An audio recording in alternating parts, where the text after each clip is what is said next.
পাহাড়ি খাবার তারা দিয়ে রান্না করতে যাচ্ছি মুরগির মাংস। রান্না করার জন্য আমি কিছু পেঁপে নিয়েছি। পেঁপেটা একটু রং এসেছে, তরকারি একটু মিষ্টি মিষ্টি হবে এজন্য, যাতে আমার চিনি অ্যাড করতে না হয়। কড়াইয়ে সাদা তেল দিয়ে দিলাম।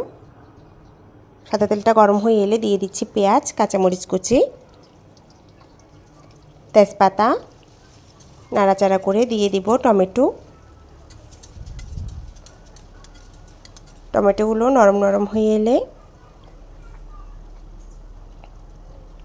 2 চামচ মরিচের গুঁড়া, 1 চামচ হলুদ গুঁড়া, 1 চামচ জিরার গুঁড়া, আদা বাটা, পেঁয়াজ রসুন বাটা দিয়ে ভালোভাবে কষিয়ে স্বাদ মতো লবণ দিয়ে দিব।